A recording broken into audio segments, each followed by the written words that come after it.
बिस्मिल्लाहिर्रहमानिर्रहीम। या अय्युहन्नास इन्ना खलक़नाकुम मिन ज़करिन व उन्सा व जअलनाकुम शुअबन व क़बाइला लिताअरफ़ू इन्ना अक्रमकुम इंदल्लाहि इत्क़ाकुम।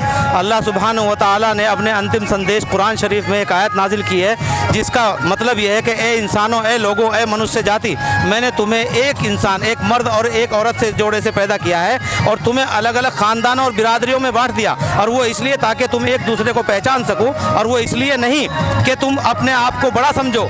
ईश्वर के नज़दीक, अल्लाह के नज़दीक, खुदा गॉड के नज़दीक तो ऊंचा वो है जो अच्छे कर्म करता है, ईश्वर के बताए मार्ग पे चलता है। हम लोग आपस में एक हैं। ये ऊंच नीचता का, ईश्वर ने ये ऊंच नीचता नहीं पैदा की है।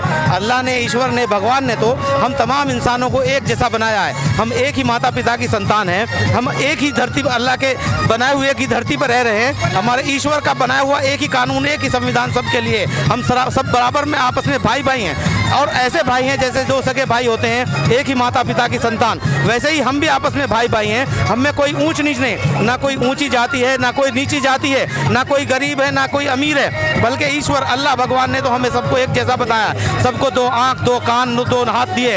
ईश्वर का सूरज बनाया हुआ सबको बराबर रोशनी देता है। ईश्वर का चंद्रमा बनाया हुआ सबको बराबर रोशनी देता है। ईश्वर जब वर्षा बरसाता है तो सबको के लिए समान उसका फायदा होता है। वैसे ही जब हवाएं चलती हैं, ईश्वर हवाएं चलाता है तो वो सबको उसका समान फायदा मिलता है। तो ना किसी ऊंची जाति वाले को ज़्यादा मिलता है, ना नीची जाति वाले को जो कम फायदा मिलता है, बल्कि ईश्वर अल्लाह भगवान ने तो जो बनाया है ये सब तमाम संसार समस्त मनुष्य जाति के लिए बनाया है। और थोड़ा हमारे भाई अब्दुर्रहमान बोलेंगे। नहीं बस असल में हम यहाँ से यही पैगाम देना चाहते हैं, क्योंकि ना कोई छोटा है, ना कोई बड़ा है, ना कोई ऊंचा है, ना कोई नीचा है, क्योंकि प्रकृति के समस्त नियम उस पैदा करने वाले ने सबके एक जैसे बनाए। तो कुछ स्वार्थी लोगों ने धर्म में मिलावट कर, बिगाड़ पैदा कर, जाति के आधार पर, भाषा के आधार पर नफरत की राजनीति की और हमें और आपस में भेद पैदा कर दिया। कोई किसी को शूद्र बना दिया, किसी को ब्राह्मण बना दिया, किसी को कुछ बना दिया। तो ये हमारे और आपके जो धर्म के अंदर मिलावट हुई है उसका नतीजा है। तो हम यहाँ से यही पैगाम देना चाहते हैं कि हमारा और आपका पैदा करने वाला एक है, हमारे और आपके जो माता पिता हैं वो एक हैं, हम सब एक हैं, बहुजन समाज एक है।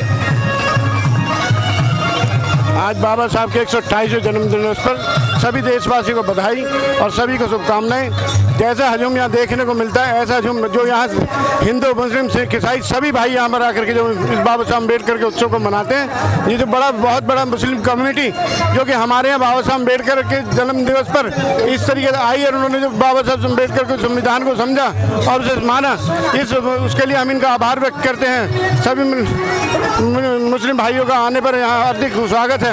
हम उनका तहे दिल से शुक्रिया अदा करते हैं और उनका बहुत बहुत धन्यवाद और बहुत बहुत शुक्रिया देते हैं।